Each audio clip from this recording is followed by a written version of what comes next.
불확실성 커져도 1등주는 있다. 오늘 이야기 쭉 듣다가 이제 결론은 네. 1등주는 이겁니다. 이렇게 결론이 나는 거니까. 종목은 어떤가요? 위험해서 네. 네, 제가 그렇게 하는데 사실 지금 저도 이제 이직을 하고 지금 한창 이제 바쁜 이유가 네. 이제 저도 이제 새 곳에서 새 상품이 나와야 되다 보니까 이제 시장 상황도 저희가 파악을 해야 되고 그다음에 현재 뭐 매크로 환경에 맞춰서 상품이 나와줘야 또 그것들이 수요가 있을 거니까 그거에 대한 고민을 좀 하다 보니 그리고 지금 사실 저도 조금 편한 게 딴 네. 때보다 조금 편한 게 실시간으로 지금 실전 매매를 잠깐은 쉬고 있으니 그렇죠. 네. 그러니까 오히려 잠깐 좀 떨어져서 볼 수 있는 예, 그런 것도 좀 있어서 그런 고민도 지금 저랑 아마 투자하시는 분들 다 똑같은 고민이실 거라 지금 이거를 뭐 지금 투자해야 돼? 아니면 이게 어떤 쪽으로 뭘 어떻게 해야 돼? 아니면 지금 또 최근에 단기 시황이 되게 어려우니까 지금 이걸 어떻게 극복해서 또 기다려서 어떻게 할 거냐에 대한 고민들 그게 아마 같은 맥락에 있을 것 같아서 이제 그 생각을 조금씩 좀 풀어서 이제 좀 말씀드리려고 하고요. 네. 사실 단기로는 안 좋은 얘기밖에 못 드릴 것 같고 네. 이유는 일단 한 달만 놓고 봤을 때 일단 9월 달에 시장이 안 좋았던 건 일단 어쩔 수 없이 FMC의 의사결정이었고 예상보다는 좀 매파적이었던 그런 상황이 벌어졌습니다. 근데 지금 남은 거는 결국은 그 중간값이 그러니까 점도표의 중간값이 그 예상치보다는 올라가 버렸다는 거. 근데 전체로 놓고 보면 내려가는 흐름은 맞거든요. 그러다 보니까 저희가 이 높은 레벨의 금리에서 시간이 좀 오래 걸릴 수밖에 없을 것 같다라는 게 저희가 직관적으로는 이제 생각할 수 있을 것 같고 근데 지금 다음번 FMC가 11월 1일입니다. 그리고 또 하나 문제가 생긴 게 셧다운이 벌어졌죠, 미국에서. 근데 이제 한 달 연기를 시켜놨지만 11월 17일입니다. 그러니까 뭐 우리한테 외우기 쉽게 수능 다음 날까지 이제 그 임시로 이제 됐는데 문제는 뭐냐면 그럼 거기서부터 합의가 또 벌어질 거냐에 대한. 그래서 사실 저는 애널리스트가 아니니까 되게 그냥 매니저로서 펀드를 운용하는 그냥 약간 전략을 수립하는 입장에서 철저하게 그런 접근이니까 네. 그런 쪽으로 이해를 좀 해주시면 그러면 17일에 또 그 한 달의 연기가 끝나는데 그럼 그때 합의가 봐줄 수 있을까? 그러니까 합의가 될 것이냐라고 생각해 보면 사실 좀 녹록치는 않다. 지금 생각해 보면 왜냐하면 그 소위 말하는 그 강경파들 공화당의 강경파들이 하원 의장을 지금 소위 말하는 쳐낸 거죠. 근데 그 논리가 공화당에 대한 편이 아니었다라고 그냥 아예 정부 편 든 거 아니냐라고 하면서 네. 몇 가지 하원 의장을 이제 내보낸 건데 그러면 결국은 강경파들이 이제 집권이 들어오는 과정이 될 텐데 그러면 사실 합의가 쉽겠냐.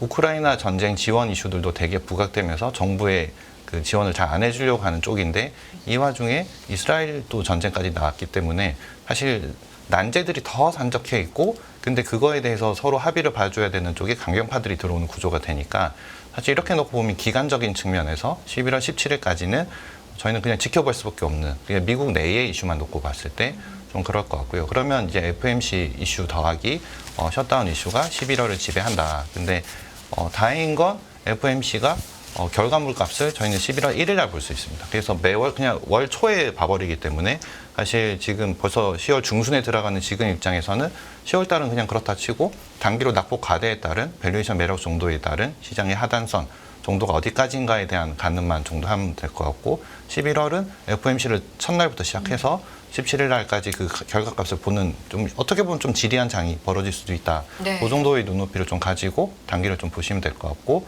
오늘 이제 전쟁이 나면서 이제 유가가 이슈가 됐는데 그러면 여기에서 저 생각해 보면 그냥 산술적으로 맞춰보는 거죠. 맞춰보면 사실 최근의 이슈가 유가가 좀 빠져줄 때는 그래도 미국이랑 사우디가 어느 정도 관계 개선이 되면서 사우디가 이제 미국 쪽을 지원하기 위한 뭐 유가에 대한 공급을 좀 늘려주는 뉘앙스가 좀 스탠스가 나왔죠. 근데 저희가 계산을 해보면 사우디가 감산하는 양은 100만 BD입니다. 근데 오펙 전체가 지금 연말까지 감산해주기로 한 거는 260만 BD입니다.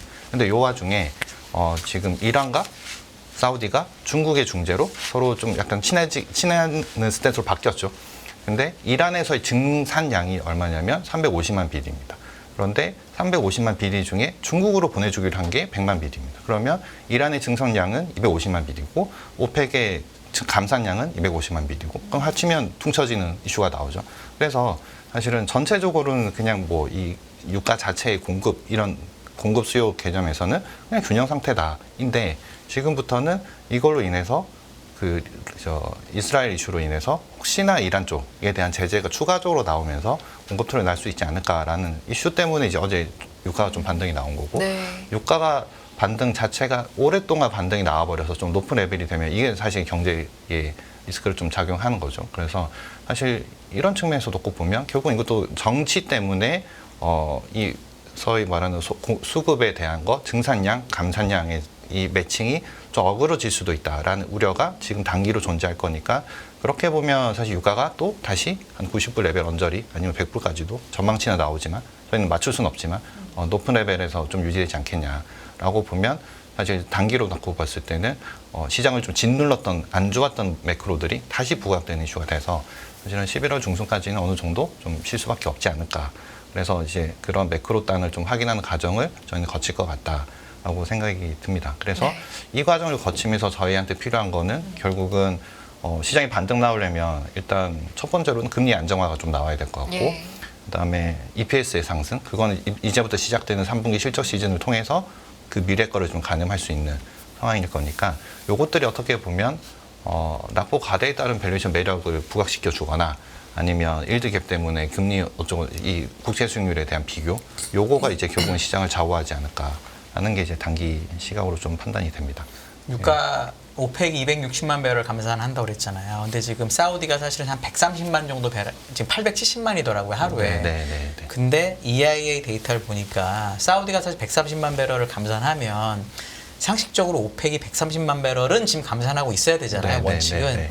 근데 오펙이 70만 배럴밖에 감산 안 하고 있더라고요. 그러니까 보니까 UAE나 쿠웨이트 이런 애들이 맞습니다. 열심히 증산을 하고 있는데 연말까지 260만 배럴 감산할까요? 지금 신났다고 지금 맞습니다. 더 증산을 하고 있는데 돈 벌겠다고. 예. 네. 그래서 어떻게 보면 좀 뒤에서 말씀드릴 내용이기도 하지만 네. 지금 이라건 그러니까 사우디를 중심으로 한 이쪽은 사실 감산의 목표치는 제시해놓고 네. 말씀 주신 대로 계속 그만큼 절대 안 해줬던 네. 상황이고 지금 어떻게 보면 이쪽 지역들 중동 쪽에서 특히 사우디 같은 쪽들은 에너지에 대한 것들을 좀 탈피해서 테크 신기술 쪽으로 넘어가려고 하는 그런 과정들이 전체적인 큰 그림인데 지금 어떻게 보면 저희가 좀 다르게 좀 나이브하게 말씀드리면 울고먹을 수 있는 거를 지금 끝까지 한번 좀 울고먹고 싶어하는 네. 그런 스탠스가 당연히 나올 수밖에 없을 거다. 그러니까 사우디는 자기 감산해서 다른 중동 국가들이 돈 버는 네. 거를 그냥 현재는 지켜보고 있는 네. 그런 상황이고 네. 미국 그래서 열심히 네. 일주일에 10만 배럴씩 증산하더라고요. 미국 EI 데이터를 네. 보니까. 그러니까 거기서 돈 벌고 네. 그런 빈살만도 쭉 보다가 네. 이거 남 좋은 일 시키는 거 아닐까라고 혹시 네. 생각할 뭐 이런 정치적이 다 빼더라도 네.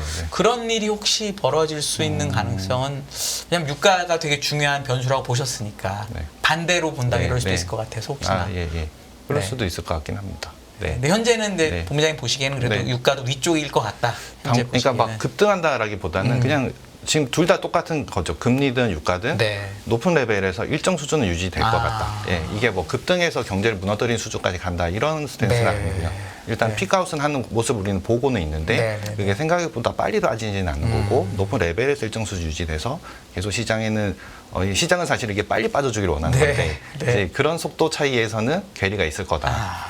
그 정도의 말씀입니다. 그럼 11월 한 17일까지는 기간 조정 가격 조정 얼추 됐다라고 가격 조정은 장기 들어가 이제 단기 하나 가격 조정은 네. 됐다라고 보시는 건가요? 지금 가격 조정은 정도에서는? 밸류에이션 상으로는 사실 좀 어느 정도 많이 좀 빠져준 상태인데 그렇다고 엄청난 단기 낙폭 과대로 인한 그런 그냥 딱 직관적으로 봤을 때도 이게 너무 싸졌는데 라기보다는 이 정도 밸류에이션이면 그래도 하단 정도는 왔는데라는 그런 그 정도의 섹터들은 이제 나오기 시작했거든요. 네. 그래서 그 정도일 것 같고. 제가 말씀을 이제 해석을 해드리면 네. 완벽한 가격 조정은 안 왔다라는 얘기를 돌려하신 거라고 제가 생각이 좀 많이 들어요. 그러니까 작년 말이 지금- 2,150이었고 3월이 2,300 정도였잖아요. 맞습니다. 지금 2,400이니까. 그래서 뭐 사실 기술적으로 차트를 분석한다 그런 의미는 아닌데 밸류에이션으로 보더라도. 네, 약간 뭐 밸류에이션이 뭐 싸지는 영역인 진입을 한 것 같지만 그렇다고 뭐 엄청난 매력을 그러니까 국채 수익률 대비 비교했을 때 그렇죠. 이게 엄청난 매력을 주기에는 이제는 거의 중간값 정도까지 온 것 같다. 비싼 평균까지. 정도까지 그 정도로 판단이 됩니다. 알겠습니다. 좋습니다. 단기적으로 봤을 때 시장 상황은 어떻고 또 반등의 전제 요건은 어느 정도가 될지 그리고 현 시장에 대해서 또 세밀한 문답의 시간을 가져봤는데요. 또 오늘 준비해 오신 자료들이 있어요. 자료 보면서 자료가 준비하신 너무 내용. 좋더라고요. 제가 네. 잠깐 보니까. 네. 한번 아니, 지금- 들어보도록 하죠. 네. 예. 사실 지금 올해 들어서는 사실 저도 올해 연초에 한번 나오고 그다음에 6월달 정도에 한번 나왔을 때 올해는 사실 상반기에는 이제 중국 그러니까 리오프닝 대한 모멘텀이 좀 있을 거고 저희가 2분기 지나고 나서부터는 숫자에 대한 걸 확인하고 싶을 거다. 네. 그래서 숫자가 나오는 섹터들. 근데 그 섹터들이 턴어라운드거나 아니면 정말 꾸준히 구조조정을 끝내고 놓고 새로운 신규 수요가 붙어서 특히 에너지 관련된 것들.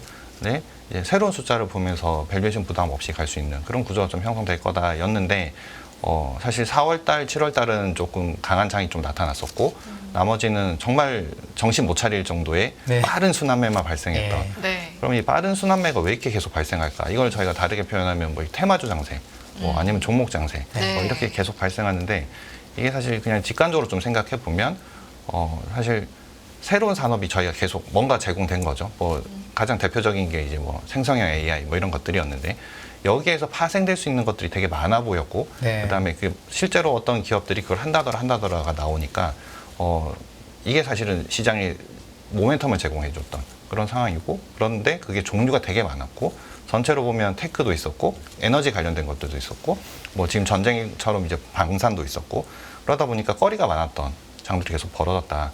그러면 이 구조가 왜 계속 이렇게 제공되는 뭔가가 나오는 이 전체적인 구조는 뭘까를 생각해 보려고 이제 정리를 해본 게 네. 이제 제 자료인데 전체적으로 보면 사실 올 연초에 이 시장을 맞이할 때 가장 큰 리스크가 뭐라고 생각하십니까? 라는 질문을 받았을 때 연초에 제가 했던 말은 그냥 정치일 것 같다 였었거든요. 근데 그게 좀 세련된 표현으로 요즘에 이제 신냉전 시대 이런 식으로 좀 바뀌는 것 같고 그러면 신냉전이니까 저희가 요즘 보면 되게 막 이제 더 이상 미국한테 다들 굽히고 들어가지 않는 어떻게 보면 오늘도 사우디가 팔레스타인 편을 들어버리는 약간 그런 액션들이 그냥 과감없이 나와버리는 이런 상황인데 그래서 전체 놓고 보면 냉전이니까 결국은 패권을 놓고 그 패권의 유지가 목표인 쪽이 있을 거고 그건 당연히 미국인 거죠. 예. 그다음에 패권에 지금 도전하고 있는 쪽 대표적인 케이스는 중국이었고 새롭게 나오는 게 이제 사우디인 상황이고 신냉전 이 패권에 도전하는 이 강대국들의 싸움 속에서 어부지를 뭘 좀 얻어내야 되는 쪽 그게 이제 어떻게 보면 뭐 신흥 국가들 뭐 우리나라 케이스도 있을 수 있는 거고 이렇게 좀 나눠지는 것 같습니다. 근데 뭐 자료에 정리한 것처럼 이제 패권 유지가 목표인 미국은 결국은 저희가 지금 다 확인하고 있는 과정이죠. 테크 기술로 상대방을 더 이상 못 치고 나오게끔 제어를 하고 있고 그거를 가장 크게 이제 표현한 게 IPF 용어가 지금 제가 헷갈리긴 하는데 IRA요? IPF 그 인도 태평양 네네네. 그거고요. 그다음에 그거를 저희가 다르게 표현하면 뉴 서플라이 체인을 구축하고 있다. 그다음에 아니면 프렌드 쇼어링으로 표현되는 그런 과정인 것 같습니다. 그리고 패권에 도전하는 국가들 이게 중국과 사우디인데 중국은 그동안 중간재 수출 국가 아니면 대표적인 공장 역할을 하는 제조업 국가로서 체질 개선이 좀 필요했던 상황인 거고 사우디는 앞서 말씀드렸던 대로 유가라는 대표적인 원자재를 수출하던 과정에서 이제는 뭔가를 좀 바꿔야겠다. 그래서 이제 테크에 계속 도전하고 그다음에 뭐 네옴시티 같은 건설 같은 것들이 다 대표적인 케이스인데 결국은 이 두 축의 공통점은 뭐냐면 공격을 하는 쪽에서도 군사 안보 아니면 바이오, IT 테크, 반도체 기술 이런 걸로 테크로 이제 모든 걸 주도하려고 하고 있고 새롭게 뭔가를 바꾸려고 하는 쪽도 보면 다 신기술의 도전 이렇게 넘어가는 구조라 결국은 전체적으로는 각각의 정부가 힘싸움으로 하면서 정부 주도의 투자가 발생하는 구조가 전체 맥락이다. 전체 시장 자체가. 그리고 우리 같은 이제 신흥국이거나, 그러니까 저희가 우리가 신흥국이라고 표현하기보다는 그냥 제조업, 중간재 제조업 국가들은 이렇게 신기술 테크가 들어가는 이쪽에서 저희가 투자를 인해서 저희가 직접적으로 수혜를 받거나 아니면 그들이 투자를 하는 거에 있어서 저희가 동참함으로써 이제 서브로 저희가 뭔가를 얻게 되거나 하는 구조가 될 거라. 결국은 이 모든 것들이 어떻게 보면 정부가 다 주도를 하는데 판은 정부가 깔아주고 거기에서 뭔가를 좀 할 수 있는 거는 현금성 자산이 되게 많아서 투자를 동참할 수 있는 그리고 브랜드가 있고 그다음에 기술이 있는 대표 기업들 그거는 이제 글로벌하게 탑픽들도 있는 거고 우리나라가 탑픽이 있을 수도 있는 건데 그 기업들이 수혜를 보고 있다라는 구조가 여기서 이제 큰 그림 자체는 이렇게 짜여지는 것 같습니다. 그래서 사실 시장은 되게 어렵게 흘러가고 뭐 사실 저희도 지금 2년째 계속 고유가 금리 이것만 계속 보고 있는 상태고 눈만 뜨면 스프레드가 얼마야 막 이것만 체크하고 있는데 사실은 되게 거기에 쏠려 있다 보니까 큰 그림이 이렇게 바뀌고 있는 과정에 저희가 놓치고 있는 과정이 있을 수도 있고 아니면 이게 되게 큰 판이 벌어지고 있는 변화의 물결인데 이거를 너무 짧은 테마로 집할 수도 있는 그런 과정이라 전체적으로 봤을 때는 이런 정부 주도의 투자가 전체적으로는 탈세계와 그다음에 신냉정을 둘러싼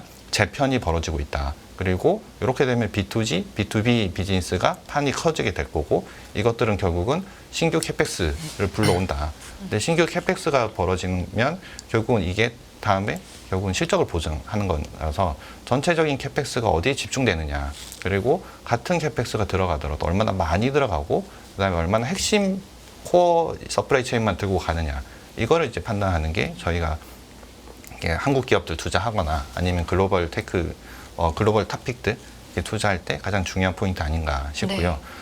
그 맥락은 결국은 그냥 크게는 두 가지인 것 같고요. 하나는 그냥 테크, 제가 정리드린 대로 뭐 반도체, 그다음에 우주, 사이버, 뭐 이런 AI 이런 쪽이고, 하나는 에너지, 이게 뭐 2차 전지, 뭐 전기차, 그다음에 신재생, 뭐 풍력, 태양광, 그다음에 최근엔 또 다시 이제 원전도 다시 부각되는 이런 과정이 벌어지는 것 같습니다. 그래서 전체적으로 요 카테고리에 있으면서 그다음에 저희가 투자 많은 게 뭘까를 찾아보는 거고, 그다음에 밑에 제가 옆으로 이제 가로 막대 바로 보면 결국 우리나라 대표 기업들이 기업들의 투자 계획치를 다 그냥 썸을 해서 이거는 그냥 다 금액을 찾아내가지고 썸을 해보면 결국은 뭐 어떻게 보면 그냥 대기업 재계 수율 순서로 보이긴 하지만 그 카테고리들이 조금씩 다른 것도 있고 아니면 공통된 부분도 있습니다. 뭐 웬만한 공통된 부분들은 결국은 반도체랑 2차전지 배터리 이쪽인 거고 그다음에 바이오 쪽도 있거나 아니면 신재생 에너지 쪽에 집중하는 쪽 아니면 방산 쪽 집중하는 쪽 이런 것들이 다 있어서 이쪽의 카테고리들이 결국은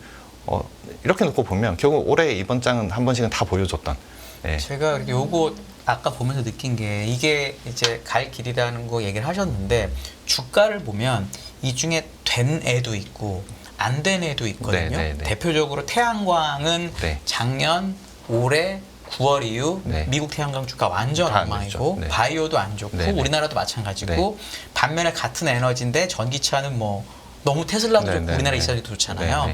그럼 만약에 봉장님이 이제 이 중에서 고르려고 이제 막 공부하실 거잖아요. 처진 애가 난 것 같으세요? 계속 시세를 냈던 애가 난 것 같으세요? 그래도 좀 너무 많으니까 저희 구독자분들이 다 사실 수는 없을 것 같아서 하나 이렇게 좀 가른다면 일단 쉽게. 사실은 그 안 된 케이스는 결국은 실적이 안 나와서 안 나와서 인 거고, 그러니까 중간중간 되다가 주저앉았고 그다음에 지속성이 없어진 쪽은 결국은 실적이 안 났다인 겁니다. 그래서 된 쪽은 뭐냐면 중간중간 됐을 때는 뭐였냐면 뭐 이제 저희가 그 새로운 법안 지원책들이 나오고 신재생에 대한 지원책이 나오고 하니까 모멘텀은 되게 크게 동시에 작용을 했다가 그 뒤에 바로 빨리 꺼진 쪽들은 전부 다 실적 안 나왔던 쪽. 그런데 제가 앞서 말씀드린 대로 그러면 캐펙스를 어디서 해놨으면 그러니까 지금까지는 사실 이걸 주가가 한번 반영한 거죠. 주가가 결국은 밸류에이션 곱하기 그 실적이니까. 그러면 실적은 지금까지 볼 수 있는 범위 내에서는 한 번은 반영해줬다인데 그럼 그 뒤에 실적이 어디 있을까라고 보면 사실은 더 좋았던 적에 더 좋은 캐펙스를 많이 해놨고 그래서 그게 사실 어떻게 보면 약간 답보되어 있는 게 2025년 정도에 가면 그 지금 미국에서 다 저희가 투자했던 것들이 공장이 드디어 가동이 되기 시작하거든요. 그러면 저희가 눈으로 볼 수 있는 숫자가 그때부터 들어오기 시작할 거니까 사실은 전자 쪽이 좀 더 지속성 면에서 좋지 않을까. 물론 이제 주가는 지금은 높습니다. 지금 높고 이렇게 하지만 향후 저희가 지금 이거를 뭐 한두 달 투자한다는 것보다는 한 2, 3년 쭉 끌고 갔을 때 봤을 때는 그래도 높았으나 실적이 잘 나오기 때문에 그래서 그 실적을 맞춰내는 키 맞추기 있는 중간중간 보여지겠지만 그 실적이 계속 저희가 방향성을 잡아줄 거다. 이렇게 오히려 밸류에이션이 좀 비싸도 그동안에 잔고 많이 받고 했기 때문에 실적 나는 것만큼 밸류에이션이 쫓아가면서 주식이 되는 쪽일 거다라는 생각이죠. 네, 맞습니다. 알겠습니다. 그렇게 생각하신답니다. 참고하시고요. 이렇게 관련된 것들이 큰 테마일 거고 이것들은 사실 단기에 끝나진 않을 거다인데 결국은 지금 저희가 계속 질문하신 것처럼 그럼 지속성이 어디서 나올 거냐에 대한 그런 고민들을 계속 좀 해줘야 된다인 겁니다. 그렇고요. 이거 뭐 왼쪽 차트는 다 아시다시피 한국의 해외 직접 투자의 그래프인데 뭐 사실 지금 미국향으로 가는 게 되게 높아졌고 이거는 제가 몇 달 전에 나왔을 때도 드디어 절대 금액 측면에서도 역전하기 시작했다. 그리고 저도 브랜드 쇼링을 빌미로 그냥 저희가 주식 측면에서는 뭐 정치 측면을 떠나서 그냥 주식 측면에서는 확실한 라인에 줄을 서야 된다. 네. 예, 그게 미국에서 구축하는 뉴 서플라이 체인에 저희가 동참을 하면 낙수 효과는 좀 클 거다라고 봤던 거였고, 그 IPF가 되게 여기도 절묘한 게 아까 제가 일부러 그 사우디나 뭐 이란의 그 감산량, 증산량 이런 것들을 말씀드렸는데 네. 이 IPF도 보면 되게 절묘한 게 일단 출범은 저희가 2021년 10월에 처음으로 이제 바이든 대통령이 계획 발표를 좀 했고, 이게 메뉴에 이렇게 시계열로 정리된 건데 22년도에 이제 출범식을 일본에서 합니다. 그리고 여기서 그냥 나라들만 보시면 되게 지금 이 서플라이 체인 든 나라들이 정확하게 인지가 되어 있는 네. 상태인데 5월 달에 일본에서 출범식을 가지고 그다음에 9월에는 이제 화상회의를 했죠. 코로나 때문이었고, 그다음에 이제 12월에 호주에서 1차 협상을 공식적으로 시작을 하고, 네. 그 다음에 특별 협상은 이제 인디아에 가서 하고, 그 다음에 2차 공식 협상은 또 인도네시아 가서 하고, 그 다음은 싱가포르 가서 하고, 그 다음에 미국 갔다가 한국에서 7월 달에 이제 또 4차 공식 협상을 하고, 이제 9월 달에는 이제 5월 공식 협상은 태국에서 하고, 마지막은 다시 미국 가서 네. 하는 형태인데, 여기 라인업으로 딱 돼 있는 나라들의 미국향 수출 금액 다 동시에 증가되고 있는 상태입니다. 이게 IPEF가 EFA. 인도태평양 경제 네, 맞습니다. 프레임워크라고 하는. 네. 그래서 요 제가 7페이지에 일부러 이건 좀 제가 한번 뒤로 왔다가 넣을 건데, 네. 네네네. 7페이지에 미국 총 수입 기준 주요 수입국 비중이라고 해서 18년도랑 2023년 기준으로 저희가 숫자를 이렇게 해놓으면 그 수입의 비중을 표시한 거거든요. 그럼 예를 들면 이건 거죠. 한국이 18년도에는 그 2.5%. 미국 수입의 2.5%. 네. 근데 2023년도에는 3%인데 사실 퍼센트 포인트의 차이만 보면 안 커 보이지만 증감률을 놓고 보면 한국은 20%가 증가됐고 호주는 24%가 증가됐고 네네. 대만, 인도 47%, 31% 이렇게 숫자가 딱 나오는 거거든요. 그리고 그러니까 요런 것들이 이미 저희는 뭐 그래 출범했구나. 그다음에 지나가고 있구나. 뭐 정치이겠지라고 하고 있지만 저희 수출 데이터에서도 뭐 계속 확인되고 있듯이 미국형 수출 늘듯이 이쪽 라인에 있는 새로운 서플라이 체인들은 이런 낙수 효과를 보고 있다. 그리고 저희도 뭐 인도 가서 많이 짓고 하지만 사실 지금 중국이 아시다시피 매력이 없는 게 이제 중간재료로서 원가 절감이 안 되는 나라거든요. 그러니까 거기서 다 이제 더 이상 제조업 증설을 안 하고 훨씬 싼 쪽으로 찾아가고 있고, 그 와중에 새로운 그 제조업의 그 기지가 필요했던 와중이니까 다시 이런 국가들이 선택을 받고 있다라고 보시면 되고, 여기에서 되는 쪽들은 당연히 기회가 계속 있을 거다라고 보시면 될 것 같고요. 네. 여기에 있는 나라들이 테크도 있고, 뭐 호주 같은 경우는 사실 원자재 광물들이 가능한 국가들이니까 되게 논리적이지만, 그리고 어떻게 보면 정치에 되게 짜여진 판 같지만 되게 계산적으로 잘 투자가 돼 있다. 네. 그러니까 정리가 돼 있고 라인업이 잘 만들어져 있다라고 보시면 될 것 같습니다. 그래서 요거 관련된 밑에 제가 그냥 막대바들 보시면 네. 결국은 현금성 자산 대비, 그다음에 이제 투자 얼마나 많이 하고 있느냐, 그냥 캐펙스 투자가 준비된 한국 기업들의 그 현황들 보면 오른쪽 밑에 좀 작게 좀 보이실 수 있지만 코스피 기업들의 캐펙스 금액이 2010년도에 한번 점프를 하거든요. 네. 예, 이때는 중국 제조업 성장, 그다음에 미국의 새로운 하이테크, 중국도 하이테크, 그다음에 중국에서 소비가 많으니까 우리가 수출을 더 많이 해주는 그런 구조였는데, 지금 2020년 이후로 사실 이 캐펙스 투자 금액의 레벨이 또 한 번 점프하는 과정이 지금 벌어지고 있습니다. 근데 이 네. 차트를 보니까 제가 약간 좀 두려운 게, 저도 이 데이터는 알고 있는데, 그래서 우리나라가 2011년 정도부터 한 5, 6년까지 엄청난 박스권이었거든요. 네. 그동안에 물론 뭐 바이오도 갔다가 맞습니다. 중국 주식도 네, 갔다가 네. 뭐 난리를 치지만 네. 결국 제대로 이 캐펙스가 힘을 발휘해서 시장이 제대로 땡겨진 건 이제 17년에 네. 삼성전자가 땡기고, 네. 그리고 코로나 때 간 거잖아요. 네. 그러면 좀 시차가 있잖아요. 네. 그럼 이번에도 이렇게 캐펙스 쭉 늘고 나면 네. 몇 년 기다 가는 건가요? 근데 네. 지금은 보면 기술 테크 속도가 너무 빨라졌고, 네. 그다음에 그 당시에는 저희가 기대치에 의한 캐페 증설이 좀 꽤 같이 섞여 있었고, 네. 예를 근데 들어서 어떤 업종이 그랬을까요, 그때는? 그때는 뭐 사실은 저희가 2차 전지 같은 것도 보면 네. LG화학도 사실은 그 당시에 먼저 한번 주가를 네. 70만 원대까지 갔다가 예. 10년 쉬었다가 간 주식이잖아요. 그러니까 그런 개념에서 미리 가수요가 좀 많이 붙어서 캐파 증설을 미리 해버렸다 이고, 지금은 수요에 딱 맞춰서 그냥 딱 믹스를 정확하게 맞춰내면서 이제 이렇게 캐파 증설을 하고 있으니까 그런 것도 있지만, 기술의 발전 속도, 그다음에 수요되는 속도가 되게 빠르고, 그다음에 뭐 하다못해 예를 들면 반도체 같은 경우도 예전에는 뭐 그냥 저희가 범용 제품이 필요했으면 지금은 이제 또 HBM 이런 쪽으로 해서 네.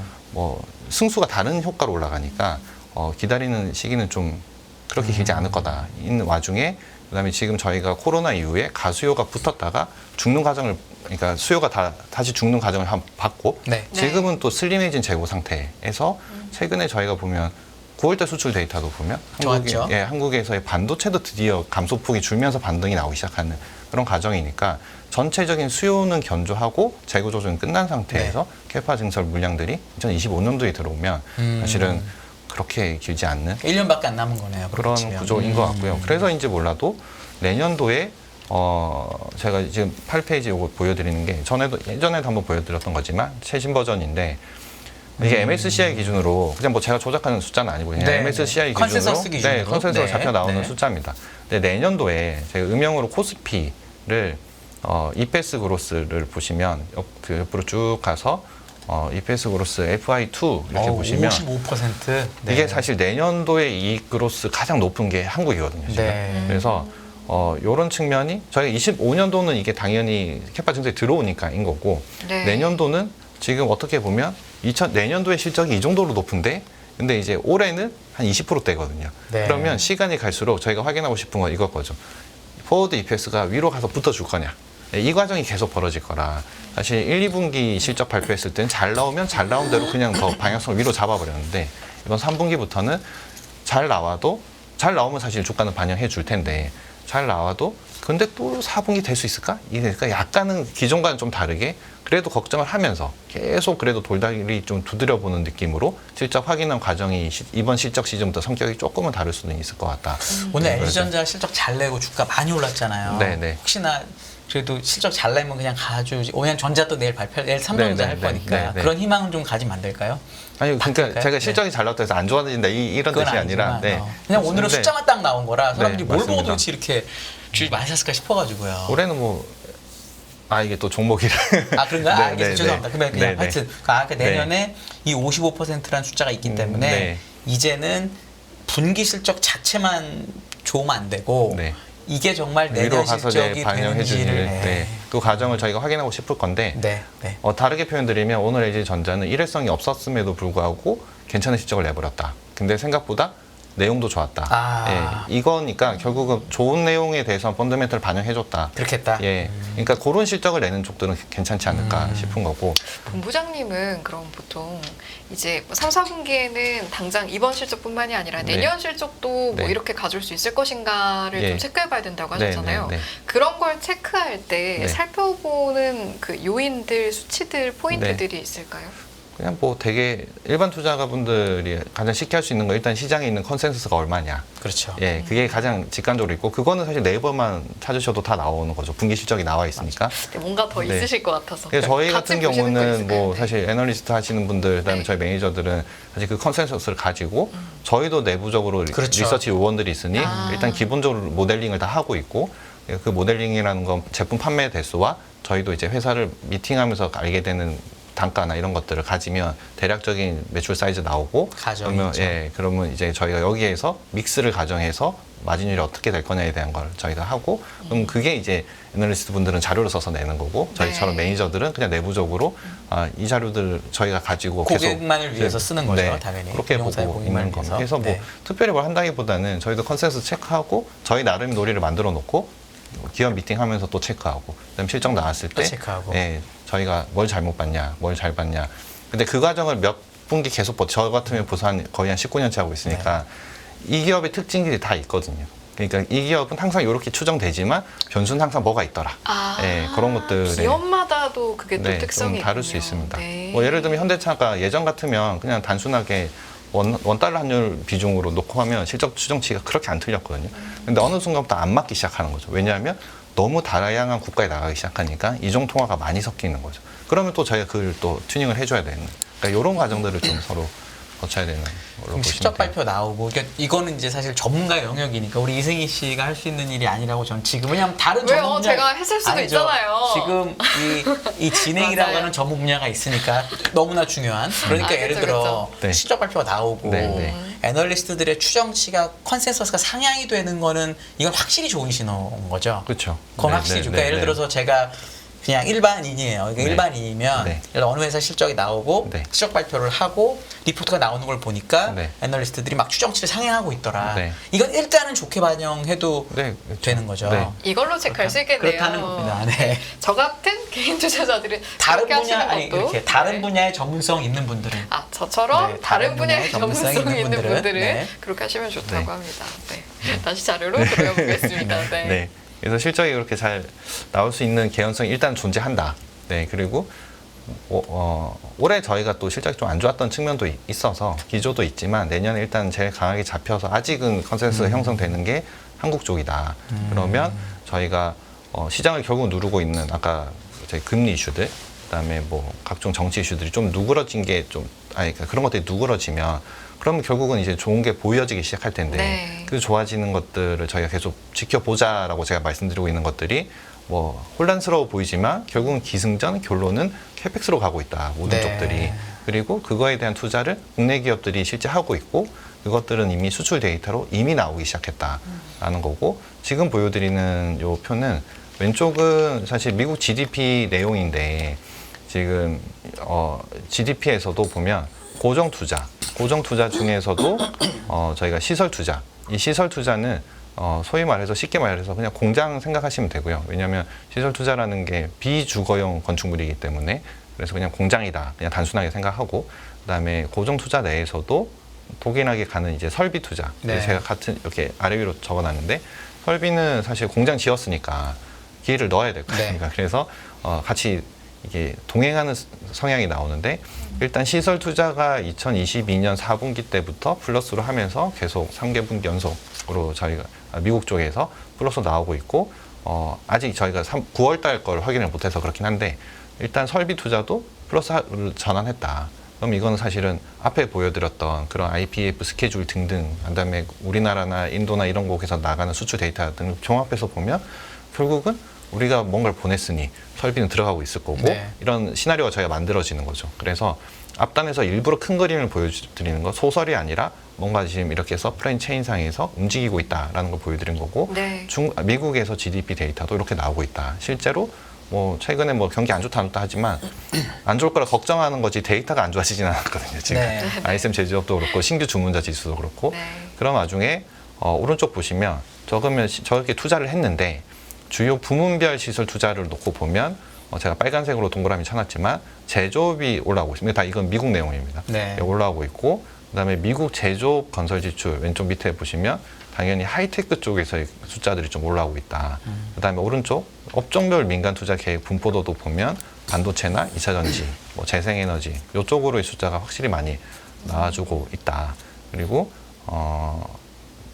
이 다음 페이지 왼쪽 밑에 차트 주요 테크 기업의 회사채 총 발행액 이거는 그냥 나와 있는 내용들을 가지고 종합해서 그래프를 그려보면 이렇게 나오는데 최근 들어서 보면 저희가 다 아는 그냥 뭐 마이크론, 인텔, 텍사스 인스트루먼트 이런 쪽에서의 숫자들이 올라가는데 네. 돈이 많은 이 기업들은 자본 조달을 그냥 시장에서 해버리다 회사채를 조달해서 산다는 거죠. 네. 뭐 우리나라 시장도 마찬가지입니다. 제가 한 2년 동안 시장 안 좋아서 뭐 상장사 매자님들 다 별로 안 좋았던 시장인데 지금 굳이 현금이 많고 영업이 잘 되는 기업이 은행 가서 고금리 빌릴 필요 없이 이 발행 시장에서 저희가 조달해서 이 투자비 재원으로 충분히 다 쓰고 있다라는 거죠. 그래서 어떻게 보면 큰 기업들이 더 투자할 여력이 더 편해지고 있는 과정인 거고 그래서 이게 약간 뭐 부익부 빈익빈일 수도 있지만 이렇게 현금 조달이 되는 쪽들은 지금 투자를 본격적으로 하고 있다인 거고 저희도 뭐 사실 좀 번외로 다른 얘기를 드리면 금리가 되게 높고 뭐 이거 약간 부동산으로 그러니까 집값은 빠져 있는데 금리가 빠질 수 있는 이 기간을 버틸 수 있는 체력이 있는 쪽이면 당연히 빠져 있는 집을 사기 시작해서 네. 금리가 내려오를 기다려서 이렇게 양쪽으로 다 먹는 게임을 하게 될 텐데 지금 큰 기업들, 현금성 자산이 많은 기업들 그리고 특히나 테크 쪽에서 뭘 하려고 변화를 시도하거나 투자하는 쪽들은 그래도 다 체력이 꽤 괜찮다. 그래서 이런 것들에서 발생되는 것들이 제조업의 사이클을 앞에 보여드렸던 미국 GDP 분석 내용 놓고 봐도 그다음에 이렇게 그 발행 시장에서의 이런 자금 조달의 흐름들을 봐도 빅테크 중심으로 뭔가가 계속 제조업 사이클이 돌아가고 있다. 그게 결국은 ISM 제조업 지수의 신규 주문자 지수로 지금 표출되기 시작하고 있다라는 점이 저희가 이제 시장의 가장 큰 줄기를 잡아주지 않을까 그렇게 생각을 하고 있습니다. 아까 제가 네. GDP 성장률 이 기여도가 2분기까지가 나와 있잖아요. 네네. 그리고 3분기도 되게 좋을 거라고 다들 네. 우리가 알고 있고. 네. 근데 컨센서스를 보면 4분기하고 내년 1분기 GDP가 되게 나쁠 거라고 나와 있잖아요. 뭐 네네. 진실인지는 네, 아무도 네, 모르지만. 네. 그러면 지금 얘기하신 예를 들어 지금 2.0, 2.4 하는 게 지금 컨센으로는 0% 초반이거든요. 네, 그럼 네, 어딘가가 네. 빠져야 되는데 네.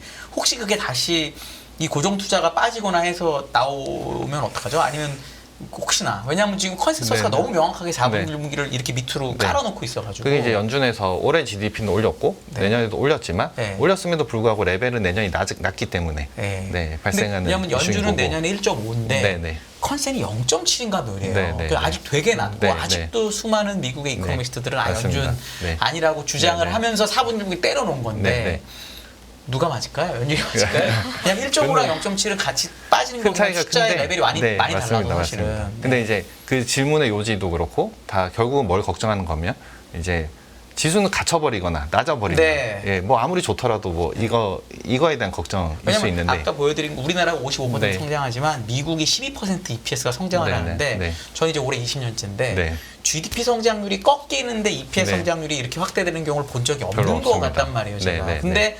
지금 애널리스트들이나 네. 연준은 이코노미스트들이나 연준은 네. 내년 GDP가 꺾인다고 주장을 하고 있고 네, 네. 애널리스트들은 이익 승가율이 내년에 네. 올해보다 5배가 네. 늘어난다고 주장을 네, 하잖아요. 네, 네.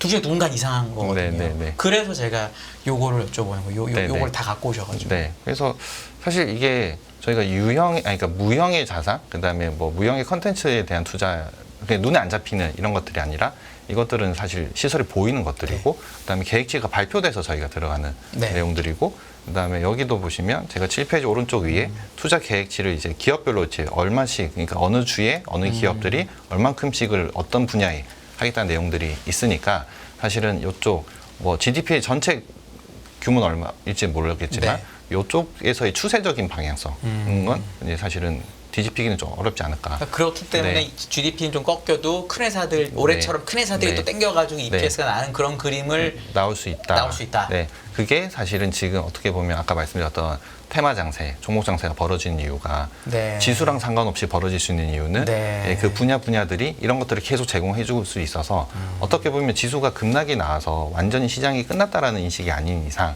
그래도 나쁘지 않은 체력으로 그냥 적당히 괜찮은데 정도의 형성. 그러니까 이제 전에 아까 말씀하셨던 전에 박스권이었는데 그럼에도 종목 장세가 벌어지는 네. 예, 그런 현상은 그게 이제 저희가 상정해 볼 수 있는 베이스 어떻게 보면 좀 제일 안 좋은 케이스일 수도 그게 있고 배역 케이스예요. 요 케이스일 수 있지 않을까. 네. 그래서 어떻게 보면 저는 사실 급락 나온다기보다는 지수의 레벨은 여기서 막 이렇게 급등한다 그런 게 나오려면 저희가 이제는 시장에서 배드 이즈 굿이 아니라 굿 이즈 굿을 인정해주는 그렇죠. 시점. 네. 그러면 사실은 실적 장세가 벌어질 거라. 그렇죠. 예, 그 과정에서 지금 염려하셨던 그런 내용들이 확인하는 과정을 거치고 있다는 거죠. 그래서 지금은 뭐가 맞냐라고 했을 때는 서로 다들 못하는. 예, 근데 숫자가 시간이 가면서 보면 어느 정도 이제 추세는 잡혀가고 있는. 근데 저는 이 숫자들이 나오고 있으니 이쪽에서는 그래도 안전판 역할들은 해줄 수 있다. 그리고 그것들의 규모나 숫자나 올라가는 그로스들이 뭐 5%, 10%짜리들이 아니라 그렇죠. 그 섹터 내나 아니면 그 산업 내에서는 그래도 20, 30%의 그로스가 나오니까 네. 그쪽에서 투자가 많이 되고 그다음에 실적이나 이런 것들이 계속 답보되는 좀 괜찮은 큰 기업들에 투자를 하는 게 저희가 투자함에 있어서는 되게 좀 편안한 대안이다. 예, 네. 그렇게 말씀드릴 수 있는 거죠. 오늘 가져오신 자료를 보면 2024년은 실적 성장을 검증하는 기간, 네. 2025년은 실적 보장이라고 이제 말씀을 하시면서 네. 한국의 미국향 수출이라는 네. 내용을 또 가져오셨더라고요. 네, 이건 어떻게 풀어가실지 궁금해지네요. 그러니까 지금 여기 앞에서 계속 말씀드렸던 네. 이런 것들 한국 기업들이 어떻게 보면 국가 대 국가로 우리가 프렌드 쇼어링의 그 미국의 서플라이 체인에 저희가 줄을 잘 섰다. 네. 그런 와중에 저희가 반도체나 2차 전지 같은 거는 저희가 뉴스로 많이 확인하고 있는 과정인 거고 실제로 보면 뭐 방산 수출이나 아니면 원전 수출이나 이런 것도 이제 새로운 카테고리 내에서 저희한테 기회가 좀 제공받을 수도 있는 그런 과정인 거고, 제가 여기 투자 계획들 있지만 여기 좀 전에 보여드린 요 오른쪽 위에 업체별로 미국의 투자 계획, 노란색 음영은 국내 기업들입니다. 네네. 그래서 이런 기업들은 충분히 준비도 해놨고 이미 돈으로 다 투자가 들어가고 있다. 예, 그래서 이런 분야들에 대해서는 저희가 그 미국행 수출이 계속 느는 과정이 캐파 증설 해놓고 실적 나오고 또 어느 중간 또 캐파 증설 안 되고 좀 쉬는 구간도 나올 거고요. 근데 이게 계속 단계별로 가지 않을까. 예, 그리고 단계별로 지금까지 계속 보여줘 왔고, 네, 그래서 그 방향성에 있어서는 이쪽 라인들 사실 새로운 걸 더 찾고 막 그럴 필요는 없어 보이고, 그러니까 답지는 정해져 있으나 네. 여기 내에서 더 강한 투자, 그 다음에 좀 더 카테고리 넓혀가는 쪽, 뭐 예를 들면 2차 전지였다면 셀 모듈만 투자하다가 네. 어느 정도 시간이 지나서 이제 광물 쪽, 원자재 쪽으로 계속 넓혀가는 쪽. 결국은 이게 돈 싸움인데 이게 이 자금력의 싸움이 있고 이 라인업을 잘 세우고 있는 기업들. 그러니까 국가로 보면 이 라인업을 잘 저희가 타야 되는 거고, 산업별로 보면 이 서플라이 체인, 밸류 체인을 잘 완성시켜 나가는 그 그룹들. 그런 것들이 장기적으로 저희가 되게 좋을 거다인데, 지금 일단 주가가 좋았던 퍼포먼스 많이 보여줬었고요. 그다음에 지금부터는 실제 실적의 레벨들, 그다음에 실제 이제 마진율 자체도 같이 올라가느냐, 네. 이제 이런 것들을 좀 검증하면서 가는 기간도 같이 좀 될 거다. 그래서 2024년도는 이런 것들을 검증하는 과정이 되면서 다시 또 옥석가리는 계속 발생할 거고, 발생되는 산업들이 있으면 또다시 그쪽에는 테마 형성 아니면 종목 장세가 병행되지 않겠냐. 전체적으로 매크로가 다 괜찮아주고, 그다음에 지금 벌어지고 있는 리스크들이 좀 완화돼주는 상태에서 실적이 다 잘 나와버리면 저희가 원하는 실적 상세가 나올 텐데, 네. 사실 지금은 너무 정치적으로 얽혀 있으니 네. 그거에 대해서는 저희가 사실 예측 안 되는 거죠. 예, 그거는 결국은 저희 정치에 대해서는 매니저도 그렇고 애도 그렇고 저희는 그냥 대응의 영역인 것 같고요. 그렇죠. 네. 네, 대응의 영역이고, 그럼에도 저희가 대응을 하려고 이렇게 뭔가를 좀 그려보면 숫자들이 나오는 쪽은 이렇게 보이더라. 예, 이렇게 말씀드릴 수 있는 거죠. 물론 이제 물음표로 남아있는 구간들이 있고, 그리고 대응을 해야 하는 영역들이 있지만, 네. 그럼 그럼에도 불구하고 우리는 또 전략을 짜야 하니까 네. 어떤 전략을 가지고 가야 할까라는 부분에 있어서는 좀 더 깊은 이야기 한번 다뤄보도록 하겠습니다. 그러니까 여기 저희가 결론 페이지, 투자 전략, 요 결론 페이지를 나머지 시간에 잘 설명해 주시면 네. 되게 차트가 좋아서 요거 설명해 주시면 어떨까요? IT 버블, 신흥국 성장, 저도 중국 그거 보고 소비, 싶었어요. 네. 4차 산업혁명을 가지고 이제 종목 이름을 네. 이렇게 해서 주셨는데, 이거를 이제 뭐 어떤 걸 사라는 뜻이 아니라 어떤 아이디어로 이걸 갖고 오셨는지 설명해 주시면 진짜 큰 도움이 될 것 네, 같습니다. 이게 제가 사실 저도 외부 설명회를 좀 벌써 거의 한 15년, 16년째 하고 있는데, 제가 초기에 좀 되게 많이 썼던, 그리고 네. 이 차트는 제가 연초에는 꼭 쓰는 네. 건데, 지금도 지나고 나서 보면 이렇습니다. IT 버블, 저희가 2000년 초반이죠. 그냥 2000년을 기준으로 이슈가 있었고, 신흥국 성장은 결국은 중국이었는데, 네. 중국이 2010년 언저리까지는 제조업으로 성장을 하고, 2010년 후반부터는 중국도 이제 3차 산업이, 중국 내에서의 3차 산업이 2차 산업의 비중을 역전시키면서 소비주 국가로 바뀌어버리고, 그래서 2000년대를 전체로 놓고 보면 2000년 초반에는 사실 2010년 언저리까지는 신흥국 성장, 이거는 중국의 제조업의 성장을 말씀드리는 거고, 2010년 중후반 때, 중반 때인 거죠. 이때는 보면 결국은 중국 소비의 성장이었습니다. 근데 크게 이게 지나고 나서, 이제 와서 저희가 지나고 나서 보면 요때는 이렇게 저희가 정의를 할 수 있는 거죠. 단순하게. 그럼 이때 대장주는 뭐였냐라고 보면 사실은 IT 버블, 요럴 때는 보면 삼성전기, 제가 가운데 차트를 넣어놨는데, 이거는 말씀드린 대로 종목을 찍어드리는 건 절대 아니고요. 아, 그럼요. 네, 이건 과거예요, 과거. 과거에 미래가 이렇게 아닙니다. 제가 네. 동그라미로 이렇게 3번을 표시했는데, 네. 중간중간 소사이클이 왔을 때, 그러니까 IT가 된다, 수요가 좋다, 새로운 아이템이 나와서 갑자기 뭐 이렇게 MACC나 이런 것들이 다 쇼티지다라고 했을 때는, 저희가 그렇게 힘들고 맨날 투자를 하면 잘 안 되던 IT 주식들도 막 10배씩 나는 사이클이 네. 계속 나타나거든요. 근데 그 뒤가 지나고 나면, 그 사이클이 지나고 나면 사실은 사라고 해도 잘 안 사죠. 그리고 저희가 진짜 잘해봤자 빠져있을 때 잘 사서 잠깐 오를 때 잘 네. 먹고 나오는, 그래서 못하면 평균치기로 그냥 뭐 별 먹을 거 없이 그냥 본전하고 나와야 되고, 정말 트레이딩을 잘하면 한 20% 먹고 나오는 그런 구조가 그 시대가 끝나면 벌어지는 네. 거고요. 중국 소비주 시대, 차트로 보면 제가 오른쪽 차트는 CJ인데 최근에 보면 CJ가 다시 고개를 좀 들기는 합니다. 네. 근데 저 CJ도 보면 중국 소비 시대 때 위원님 아시다시피 저희가 지주사인데 네. 본업의 가치를 그때 처음으로 주면서 네. CJ 주식을 막 저도 10만 원대 투자해서 30만 원까지 끌고 갔던 펀드로 그랬던 종목이긴 한데 그 시대가 끝나고 났더니 십수년 화장품 주식처럼 네. 죽어 있다가 최근에 다시 강한 반등이 나오는데 논리는 똑같습니다. 그때는 신규로 처음 중국 소비주가 열렸다. 지금은 다시 중국이 리오프닝 돼서 들어온다더라. 이런 과정인 거고 지금 이제는 저희가 알다시피 4차 산업혁명 지나서 이렇게 왔는데 네. 되게 특이하고도 무겁고도 가장 큰 주식 포스코가 네. 포스코가 산업재 시대 때 2000년 중반 때 그렇게 한번 시세를 연출하고 나서 그 뒤로는 저희가 쳐다도 안 봤죠. 사실은 부도 언제 나도 이상하지 않다. 뭐 이런 식으로 저희가 보다가 결국 다 아시다시피 2차 전지와 함께 이 모든 라인업을 잘 갖춘 홀딩스의 개념으로 저희가 보면서 밸류에이션을 부과시켜주는 그런 형태가 됐기 때문에 지금 다시 신고가를 저희가 보는 형태가 네. 됐는데 결국은 요지는 그 시대의 1등주는 실적 성장과 밸류에이션의 결합인데 네. 재평가를 받고 근데 그 재평가를 받는 요인들이 큰 그림에서 모두가 동의해주게 되면 테마가 형성될 거고 테마가 형성되면 밸류에이션 레벨 업이 벌어지는 형태이니까 그러면 당연히 테마가 형성됐다는 건 실적은 당연히 좋아지는 거고 여기에 대해서 밸류에이션 레벨업까지 벌어지면 주가는 10% 20%의 게임이 아니라 그렇죠. 배수로 가는 게임이 되는 그런 형태인데 그게 꼭 작은 종목을 우리가 국한해서 리스크하게 할 필요가 없다. 그렇죠. 큰 주식도 다 타이밍이 맞고 그때그때 주도주 역할을 하면 충분한 큰 시세를 준다입니다. 그래서 마지막으로 여기서 드리는 말씀은 저는 어차피 제 투자 철학 자체가 그냥 1등주를 사자인 건데 그 시대 1등주는 제가 앞에 말씀드린 대로 지금부터도 보면 캐펙스의 투자에 의한 그게 결과물이 뭔가가 나올 건데 그 섹터들은 이미 저희가 시세로는 한 번씩은 본 것 같고 그거에서의 옥석 가리기는 질문 주셨던 대로 지속성이 있냐 없냐에 대한 네. 건 나뉠 거고 거기에서 끊임없이 저희가 아마 옥석 가리기가 될 텐데 그럼에도 실적과 밸류션 측면에서 저희가 계속 증명하는 기업은 장기로 봤을 때는 지나고 나서 보면 이런 차트가 나와 있지 않을까. 그래서 이런 대장주에 좀 장기로 그다음에 좀 의미 있는 비중으로 들고 가시는 게 투자 전략으로는 그러니까 특히 제가 개인들한테 추천드리는 투자 전략으로는 적합하지 않을까 예, 그렇게 생각을 합니다. 그래서 지금 시대 뭐 신냉전 같지만 헷갈리지만 결론은 캐펙스고 그거의 답은 신산업이다. 다 네. 테크다. 네. 거기에서 대장주 찾아서 뭐 중장기로 의미 있게 투자하면 되지 않을까. 예, 그렇게 결론 드릴 수 있을 것 같습니다. 알겠습니다. 깔끔합니다. 네. 깔끔합니다. 네. 여기까지 듣고 네. 마무리하도록 하겠습니다. 오늘 1부 이 시간은요. 이한영 보고펀드 자산운용 주식운용본부의 본부장님과 함께 봤습니다. 잘 들었습니다. 감사합니다. 네. 고맙습니다. 네.